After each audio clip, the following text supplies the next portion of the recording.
10절로 22절까지 같이 읽겠습니다. 시작.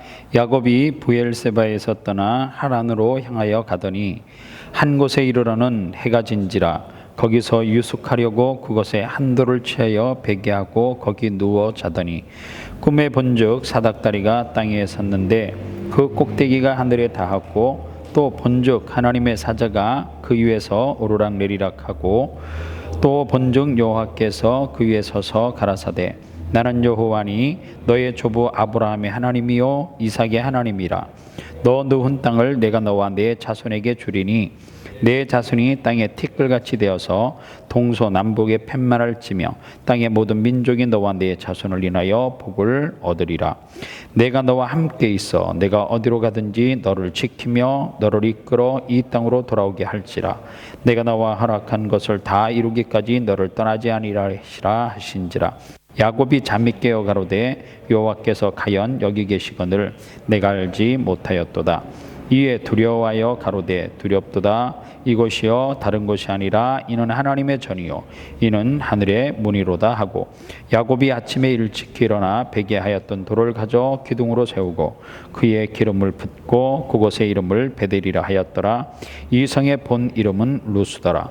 야곱이 서원하여 가로되 하나님이 나와 함께 계시사 내가 가는 이 길에서 나를 지키시고 먹을 양식과 입을 옷을 주사 나로 평안히 아비 집으로 돌아가게 하시면 여호와께서 나의 하나님이 되실 것이요 내가 그 기둥으로 세운 이 돌이 하나님의 전이 될 것이요 하나님께서 내게 주신 모든 것으로 10분의 1을 내가 반드시 하나님께 드리겠나이다 하였더라. 아멘. 뜻밖의 만난 하나님, 이 제목으로 말씀 전하겠습니다.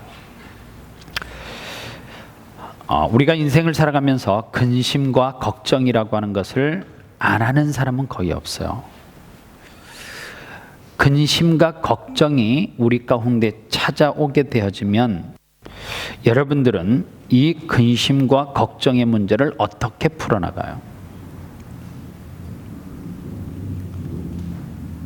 내 속에 근심되는 일이 있어요. 걱정되는 일이 생겼습니다. 그러면 여러분들 세상을 살아가면서 근심과 걱정되는 일은 여러 가지, 또 그 사람의 어떤 환경과 그 사람의 어떤 위치 이런 것 따라서 다 다를 거예요.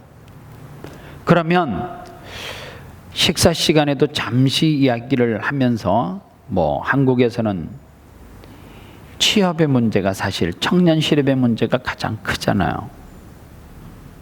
내가 대학교를 졸업하고 사람은 태어나면 그래요. 어렸을 때 기저귀를 떼면 인생 다 이제 해결됐다라고 생각을 하거든요. 기저귀 떼는 순간서부터 이제 고통이 찾아오잖아요. 그렇잖아요. 그리고 유치원을 들어가면 다 키웠다라고 생각하는데 초등학교 들어가야 되고 초등학교 졸업하면 다 될 것 같은데 계속 문제가 생기거든요. 심지어는 한국에는 대학교만 가면 네가 원하는 거 다 해준다 그러거든요. 부모님이.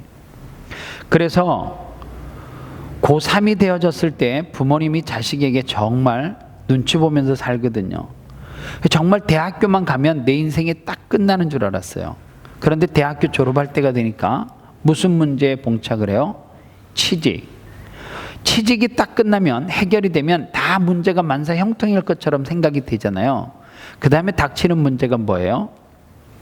결혼의 문제. 이 문제도 사실 우리에게 되게 심각한 문제거든요. 내가 어떤 배우자를 만나서 어떤 가정을 어떻게 꾸리고 어떻게 살아가는가. 여러분들 목사는 어쩔 수 없이 싫던 좋던 주례라는 것을 하게 되어져요. 근데 요즘은 주례하는 것이 정말 참 두려워요. 왜 두렵냐면 주례를 축복을 하고 했어요. 사람들은 심리가 그렇잖아요. 잘 살면 지들 탓이고 만약에 못 살면 목사의 능력이 부족한 거예요. 목사님이 기도를 많이 안 해줘가지고 우리 가정에 위기가 왔다. 실질적으로 그런 케이스가 있어요. 주례를 했는데 못 살겠대요. 왜 못 살겠냐 그랬더니 이것저것 이야기하다가 목사님이 우리를 위해서 기도를 안 해가지고 그렇다는 거예요. 할 말 없음이죠, 사실은. 그럼 결혼만 하면 또 끝나느냐? 결혼만 하면 다 될 것 같죠. 근데 결혼하고 끝나는 게 아니더라고요. 배우자가 내가 생각했던 사람이 아니야. 거기에서 오는 스트레스가 많아요. 지금 무슨 문제부터 시작했어요? 기저귀 떼는 문제서부터 시작을 해가지고 근심 걱정을 다 해결하면 이것만 이러면서 왔는데, 결혼을 했는데 또 뭐에 대한 문제가 있어요. 여러분들 목사가 되면 상담을 또 많이 받아요. 여러분들 상담 중에 가장 어려운 상담이 뭔 줄 아세요? 결혼했는데 5년, 6년, 7년 됐는데 목사님 애가 안 생겨요. 기도해 주세요. 목사가 기도하면 애가 생길까요? 안 생길까요? 꼭 안 생긴다 이렇게 하면 나의 어떤 그 목사로서 능력이 없다 이렇게 말할 수 있는, 글쎄요 라고 대답하는 게 맞을 수 있는. 나도 그래 생각해요. 내가 기도해가지고 애가 생길 것 같으면 거기는 이제 여러 가지 복합적인 의학적인 문제도 수 있고 관계적인 부분도 있을 것이고 여러 가지가 있잖아요. 그런데 이런 부인이 상담을 할 때는 정말 난감해요. 목사님, 저는요 정말 애를 갖고 싶어요. 근데 목사님 중요한 게 있어요. 문제가 없어요. 병원에서 진료를 했는데도 저도 남편도 문제가 없어요. 그런데 애가 안 생겨요. 목사님 기도해 주세요. 송구 영신 예배만 되면 기도 제목이 뭔 줄 아세요? 올해는 꼭 우리 가정에 2세가 태어나게 해달라고, 잉태의 축복을 달라고. 내용은 똑같은데 3개 다 기도 제목이 그거예요. 애에 대한 문제예요. 그러면은요 그 문제 때문에 목사는 얼마나 또 고민하는지 몰라요. 그리고 12월이 되잖아요. 아무 일이 없어요. 애가 안 생겼어요. 그게 목사 탓처럼 느껴질 때가 있어요. 목사 탓일까? 라는 고민을 또 해보는 거죠. 애를 낳았어요. 애 나오면 다 문제가 해결될 것 같죠. 애를 갖는 순간서부터 뭐에 대한 공포와 두려움이 있어요? 내 태중에 있는 아이가 건강할까 건강하지 않을까에 대한 문제도 많단 말이에요. 애가 태어나면 건강하게 태어나면 다 끝날 것 같죠. 여러분들 대체적으로 건강하게 태어난 케이스잖아요. 그렇죠? 그러면 건강하게 태어나면 부모님의 근심걱정이 없을 것 같아요. 또 그때서부터 또 걱정이 또 반복으로 시작돼요. 그러면 이 땅에 살아가면서 문제는 뭐냐면 근심과 걱정, 염려의 문제는 해결되지 않는 난제와 같은 거죠. 계속 우리의 삶 가운데 이 걱정은, 근심은 따라온다는 거예요. 그러면 이 문제를 해결할 수 있는 사람은 도대체 없을까라고 하는 거예요. 그래서 요즘 상담학을 공부하는 사람들이 많고 상담사들이 치료를 많이 한다라고 이야기를 하는 사람이 많아요. 근데 여러분들 상담해 보셨어요? 제가요 시드니 오기 전에 정신과를 한번 간 적이 있어요. 정신과, 우리 민욱이가 정신과 의사 하시고 싶다 그러시니까 제가 정신과를 갔는데, 정신과 의사가 있잖아요. 가니까 속에 있는 말을 숨기지 않고 솔직하게 다 하셔야지만 치유가 된대요. 근데 내가 치료를 언제 받다고 속에 있는 이야기까지 하나도 없이 내 비밀을 다 이야기할 수 있어요. 그죠? 근데 자꾸만 이야기하면서 숨기시면 안 된다고 자꾸만 이야기해요. 근데 걔가 믿음이 안 가는 거죠. 첫 반에 어떻게 다 이야기를 해요.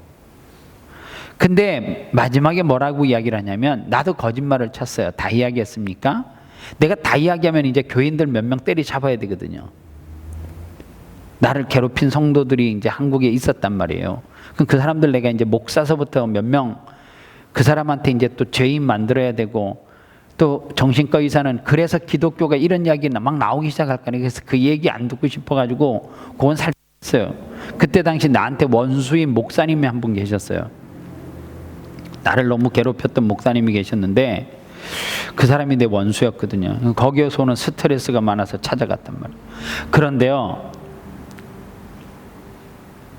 그분이 딱 이제 마지막으로 이제 나에게 처방과 치료를 해주는데, 첫 번째로는 약을 줬어요. 근데 궁금하잖아요. 이게 무슨 약이에요? 그랬어요.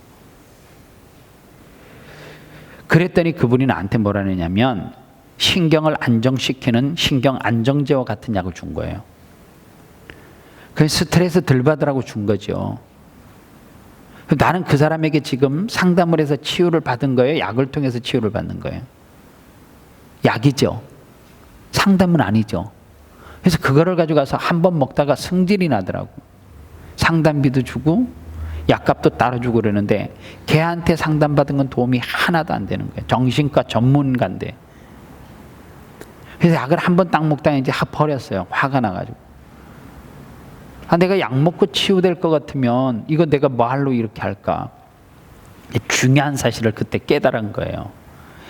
내가 이 땅에서 안고 가는 걱정과 근심의 문제는 그 어떤 심리를 전공한 상담사든지 정신과 의사라든지 실질적으로 고치기가 쉽지 않구나. 왜냐하면 나도 의사를 100% 신뢰하고 믿지 않아서 내 속에 있는 이야기를 다 못한 것도 원인이죠. 그죠? 내가 다 이야기 안 하니까 의사는 들은 걸로 내가 이런 걸로 요새 일에 스트레스를 많이 받는다 그러니까 스트레스를 덜 받을 수 있도록 정신적으로 안정할 수 있는 약을 주고 처방이라고 생각을 하고 준 거잖아요. 근데 나는 그거를 먹으면 내가 정말로, 여러분들 그거 아세요? 정신과 갔다 와서 약을 뭔 약이든지 딱 한 번 먹잖아요. 그럼 내가 진짜 미친 사람 같은 느낌이 들어요. 내가 미쳤나, 이제 정신이 휙 해가지고 내가 이 약을 먹어야 되는 이런 생각이 들면 되게 비참하잖아요. 그래서 약을 집어던지고 안 먹기로 했어요. 근데 결국에는 내가 누구한테 근심과 염려되는 걱정되는 이야기를 하면 다 이야기해요? 아니면 조금 밑밥 깔고 해요? 사람은 깔아요. 왜요? 이거를 함으로써 내가 혹시 또 이 사람에게 뭔 단점이 될 수 있지 않을까? 약점이 될 수 있지 않을까? 상담할 때 100% 이야기 못 한단 말이에요. 그러면 우리는 결국에 사람을 통하여서는 근심과 염려의 문제가 해결이 안 된다라고 하는 것을 기본적으로 아는 거예요. 그러면 과연 이 문제를 해결할 수 있는 분은 누구냐?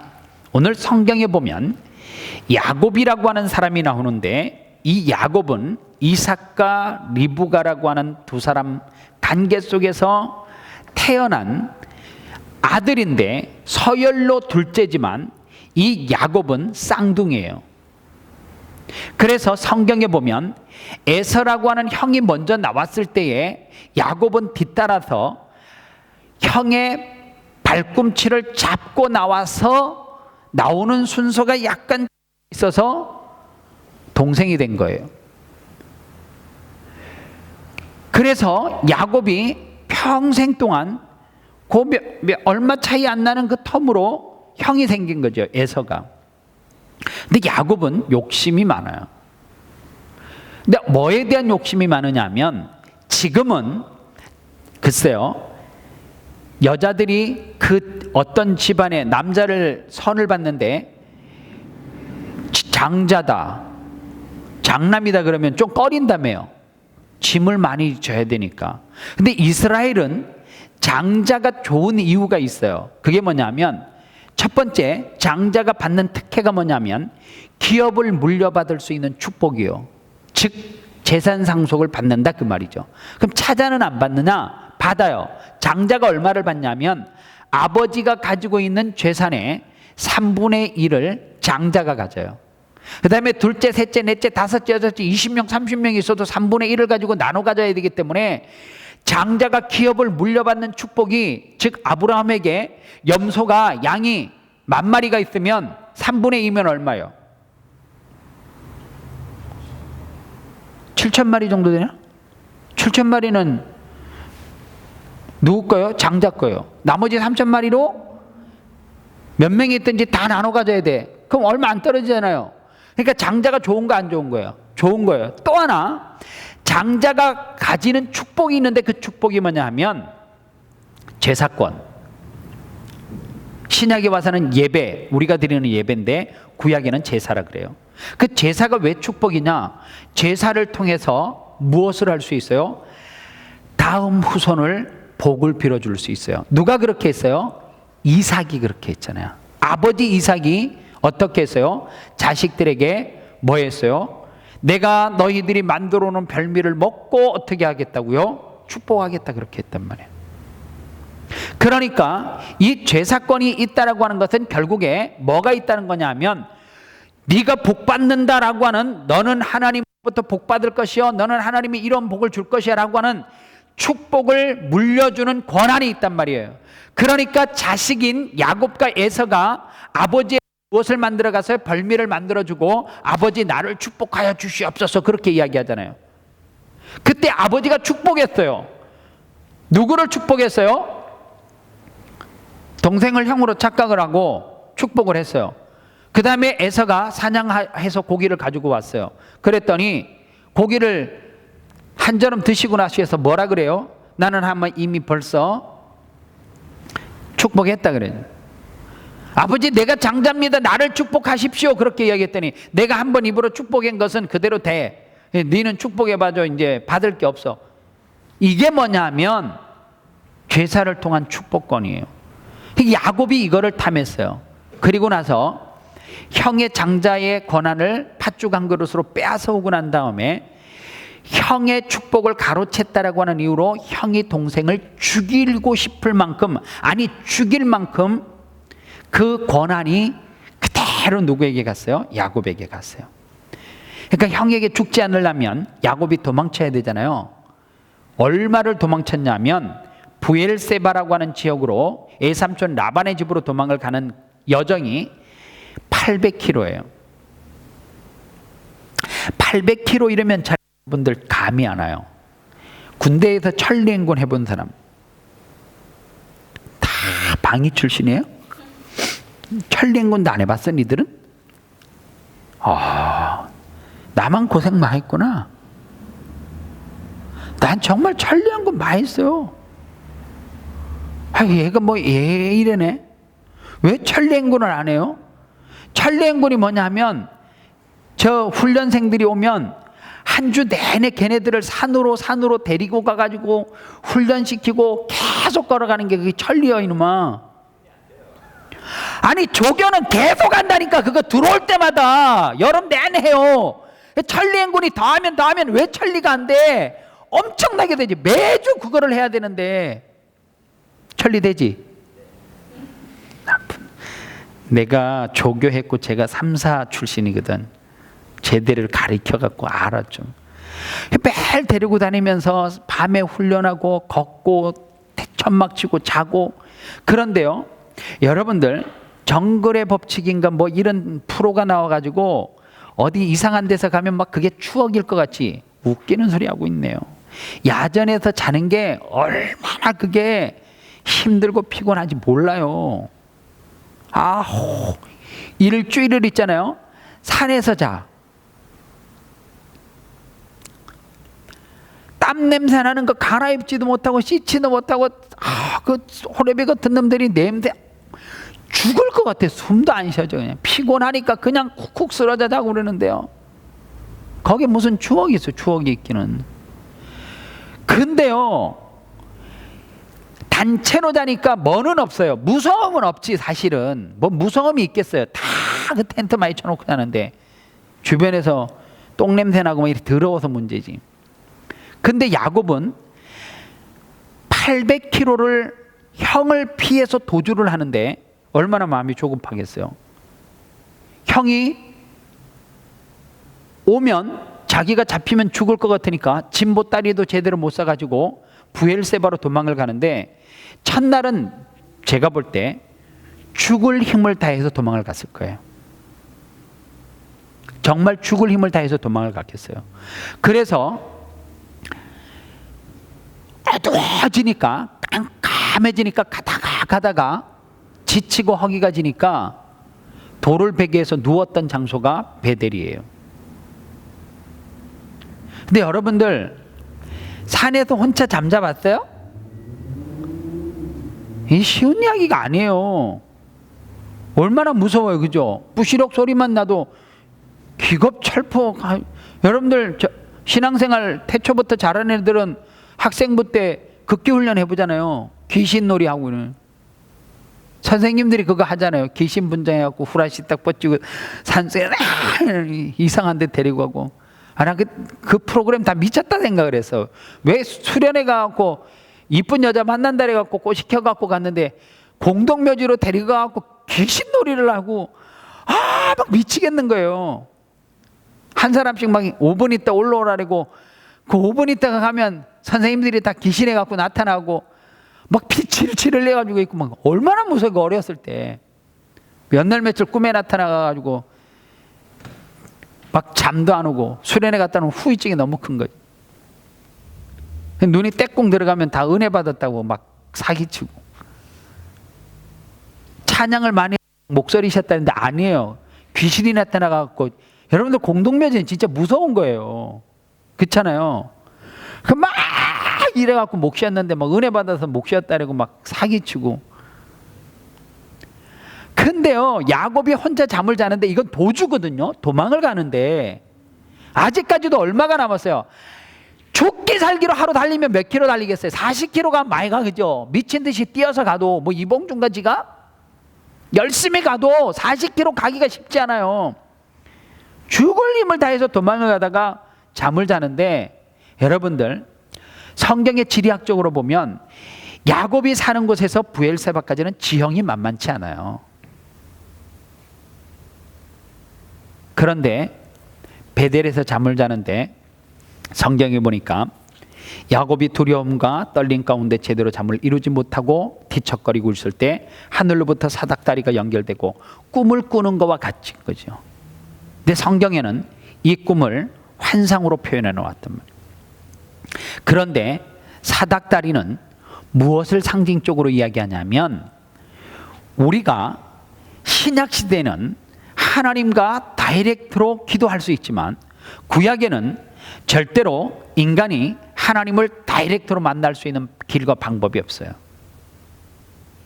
하나님을 직접 만날 수가 없어요. 그런데 사닥다리가 무엇을 상징적으로 이야기하냐면, 예수 그리스도의 중보자 되시는 예수 그리스도를 상징적으로 표현하는 것이 사닥다리예요. 예수 그리스도가 중보자 되어 주셔서 그 하나님과 야곱 사이에 사닥다리를 통해서 천사들이 오르락내리락 하는 것을 보는 거예요.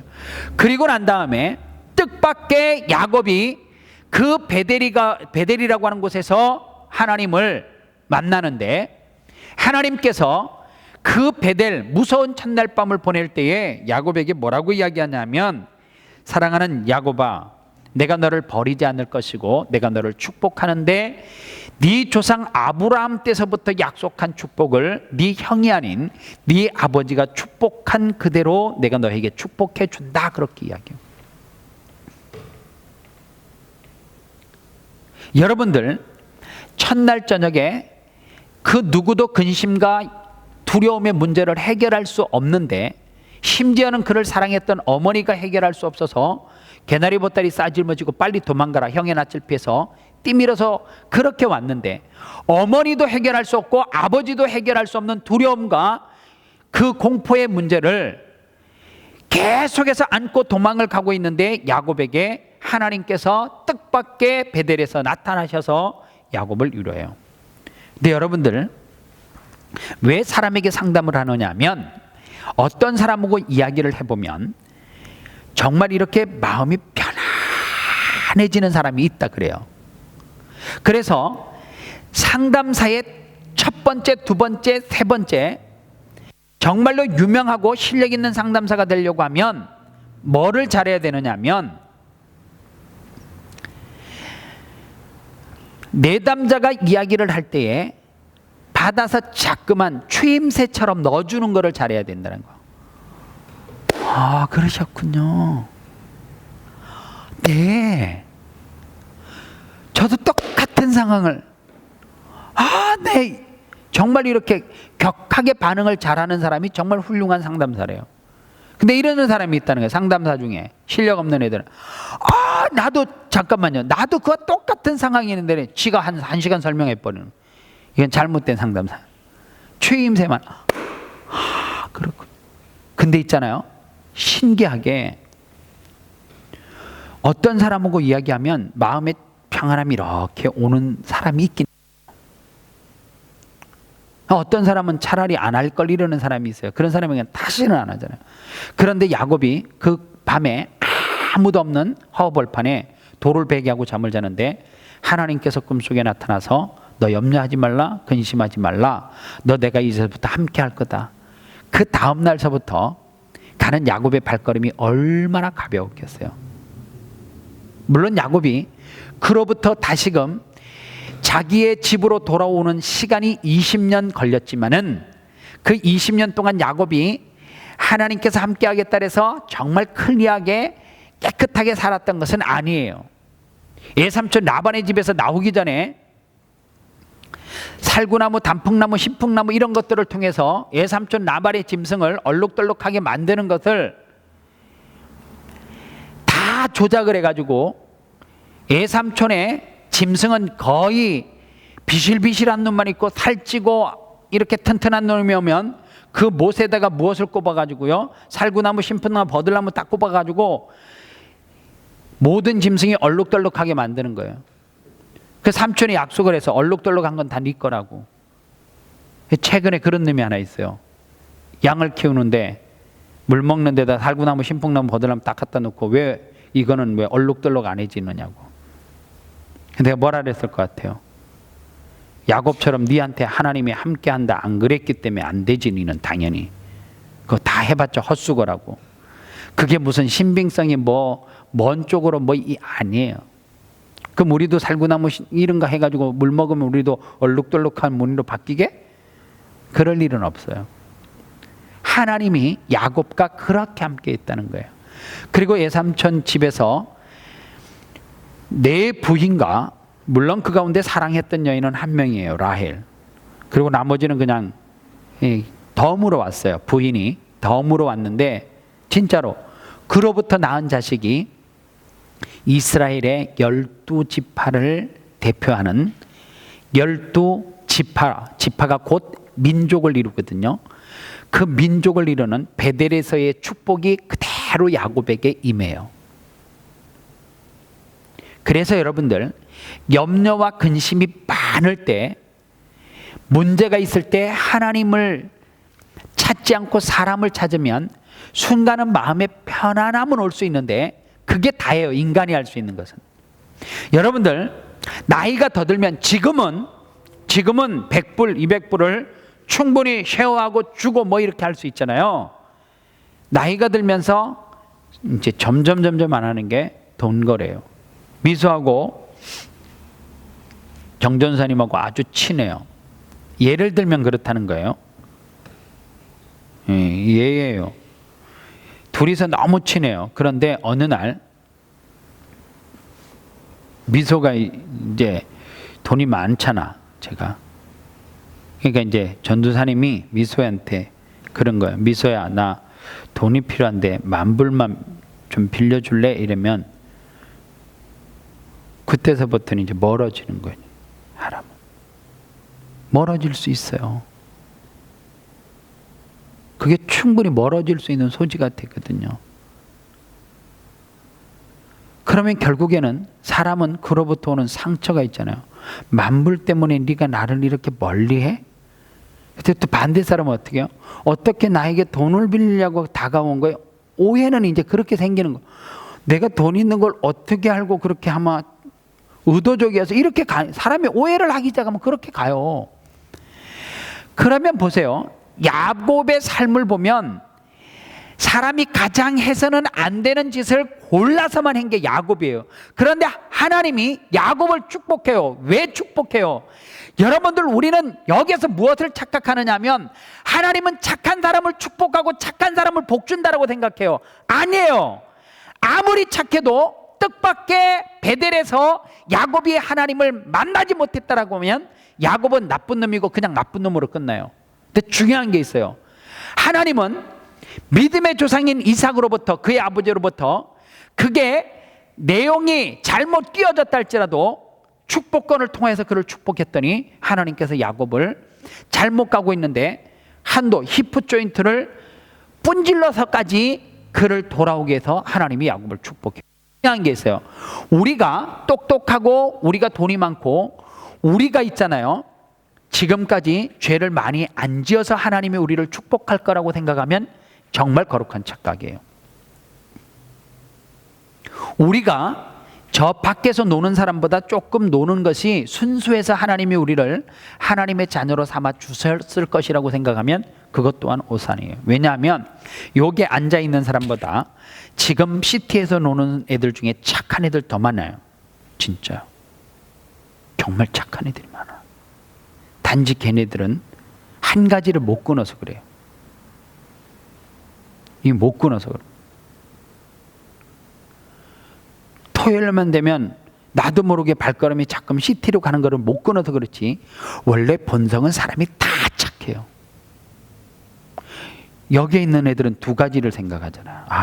오늘 시티 갔어야 되는데 괜히 일로 와가지고 저 목사님 저놈 때문에요. 막 더 안에서는 막 계산이 복잡하잖아요. 근데 걔네들은 단순해. 나도 모르게 그냥 발걸음이 왔어요. 그게 다야. 얼마나 이렇게 차이가 많아. 우리는 속으로 여기 있는 게 아닌데 예배 시간에 막 문자 보내잖아. 너 지금 뭐 하고 놀아? 어디 있어? 화장실도 안 가고 싶은데요. 왔다 갔다. 나 예배 드리기 싫은데 저 인간 이게 우리의 본문. 누가 더 나쁜 놈이요? 나도 모르게 발걸음이 시티로 갔대. 얘네들이 더 차. 우리는 오면서도 오늘 괜히 왔다. 진짜 종선 특혜 받은 애야. 걔는 뭐야? 내가 예배마다 종서 이야기하는 거는 이유가 있어요. 종서 엄마가 이 설교를 듣고 출석 체크를 해요. 종서가 왔는지 안 왔는지. 저 영상을 딱 보고 나서 아이고 우리 종서가 또 안 왔네. 기도해야지. 철야해. 종서 친구 병어도 안 와요 요새요. 병어만 안 오는 게 아니고요. 종서 어머니 그 더 나쁜 놈 하나 있어요. 요새 물 들어가는 놈 하나 있어요. 주느라고. 불쌍해 죽겠어요. 종서 때문에 물 들었대요. 여러분들 하나님이 우리를 이쁘고 착해서 부른 것이 아니라 하나님이 어느 순간에 누구를 통해서 아름다운 길을 왔든지 하나님은 우리의 행실에 어떤 문제를 가지고 우리를 복주는 것이 아니라 하나님을 근심과 문제 앞에 무엇을 생각해요? 야곱이 그냥 잠잤을 것이라고 생각하면 오산이에요. 성경의 기록은 없지만 반드시 야곱은 믿음의 집안에서 태어났던 신앙의 뿌리가 있기 때문에 여러분들 가끔가다 그러죠. 갑자기 무슨 위험한 순간을 만나면 불교 다니는 사람은 석가모니님 이게 말이 좀 어렵잖아. 그러니까 그냥 걔네들도 그냥 단순하게 아버지 이렇게 해, 걔네들도. 그럼 옆에 예수 믿는 애가 있다가 하나님 아버지 이렇게 하면 지도 모르게 하나님 아버지 한다니까. 오늘도 석가모니가 보호하셔서 이렇게 하기가 복잡하잖아요. 그러니까 얘네들이 그냥 들은 게 많으니까 아버지 이거는 언제 하는 거예요? 장로님들이 권사님이 대표기도 할 때 아버지 하나님 이렇게 하니까 아버지를 부르는 거예요. 보세요. 야곱이 그 베델에서 두려움 가운데 얼마나 하나님 앞에 도움을 구했겠냔 말이에요. 성경에 기록은 없지만 없어. 야곱이 베델에서 기도했다 이건 없어요. 그냥 잠잤다라고 하는 돌을 베개고 잤다 그러는데 나는 그 성경의 내용이 깊이 있게 기록을 못해서 그렇지만 야곱은 그 길을 떠나면서 800km를 가야 되는데 얼마나 두려웠단 말이에요. 중요한 거는 뭐예요? 내 인생의 여정길이 800km만 남았어요? 아니잖아요. 최소 여러분들 평균적으로 살면 얼마 살아야 돼요? 85세 정도 산다고 하면 앞으로도 최소 25년은 더 살아야 돼. 아니 미안해요. 25년이면 뭐 곧 죽어야 되잖아요. 여러분들 나하고 비슷하게. 정말 실수했어요. 최소 25년 빼도 얼마 살아야 돼요? 60년은 살아야 되잖아. 평균. 그러면 평균 60년의 삶이 남았는데 지금 두려운 문제가 앞에 닥쳤으면 여러분들은 어떻게 그 긴 밤에 코 골면서 잠을 자고 그 스트레스를 오락으로 날릴 수 있어요? 하나님을 한 번은 찾아봐야지. 하나님, 나 진로에 대한 두려움이 있습니다. 취직에 대한 두려움이 있습니다.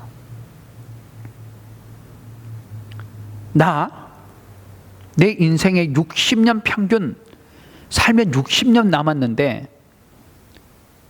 이 60년 가운데 지금도 불안하고 두려우면 왜 이 문제가 여러분들 한 번도 여러분들에게 심각하게 안 닥쳐와요. 당장 시험을 쳐야 돼. 두려움이 있잖아요. 그러면 그 밤에 베델에서 야곱이 뭐 했겠냔 말이에요. 그 밤에 첫날 밤에 도망치면서 베델이 할 수 있는 게 뭐예요? 두려움 가운데 혼자 남아서 제가 볼 때는 야곱에게 무엇이 나왔을 가능성이 뭐냐면 기본적인 그 믿음이, 제가 말하는 기본적인 믿음은 부모로부터 물려받았든지 토요일에 어쩔 수 없이 나오든지 친구 따라 나왔든지 그 전에 예수님 앞에 나와서 학생 시절에 교회를 다녔든지 그 기본적으로 깔려있는 것이 근심과 두려움 상황 가운데서는 한마디는 나와야죠. 하나님, 나 좀 도와주세요. 나 무서워요. 두려워요. 여러분들 인생의 앞길이 두렵잖아요.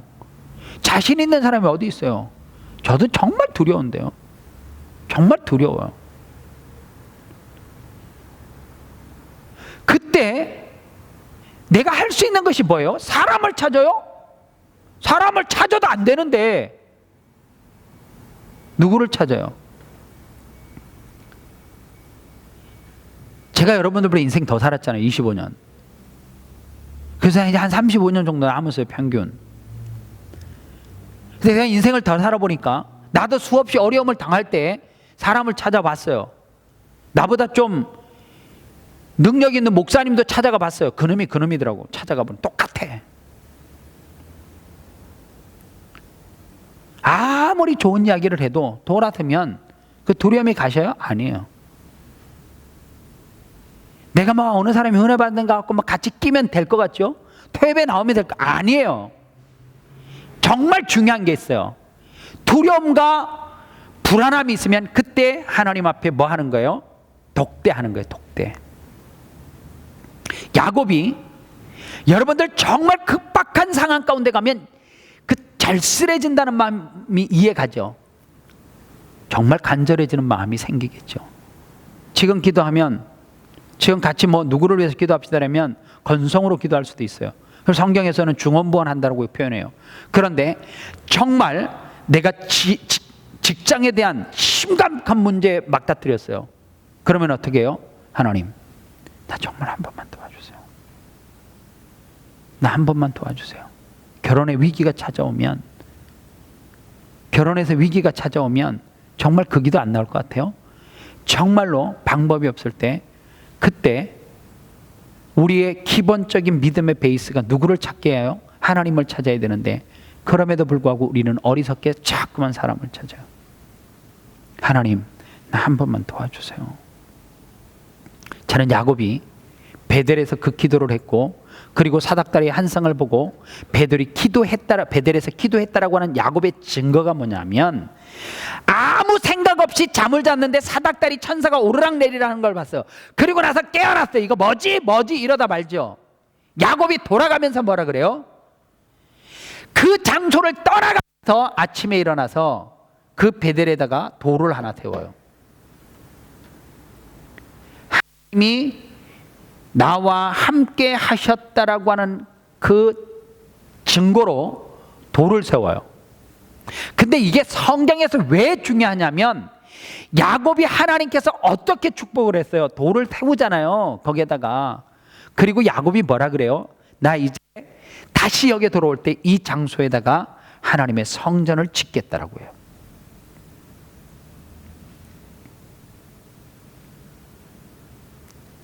그래서 이 지역 이름이 원래는 루스인데 다시는 이 지역을 루스로 하지 않고 뭐라고 이야기를 해요? 야곱은 베델이라고 이름을 바꿔놔요. 그리고 실질적으로 야곱이 그 장소에다가 하나님의 전을 세워요. 그리고 그 전이 계속해서 시대가 바뀌면서 그 장소가 뭐가 됐어요? 하나님의 거룩한 성전 예루살렘 성전 장소가 되잖아요. 이게 우연이겠냔 말이에요. 하나님이 그를 축복한다고 했어요.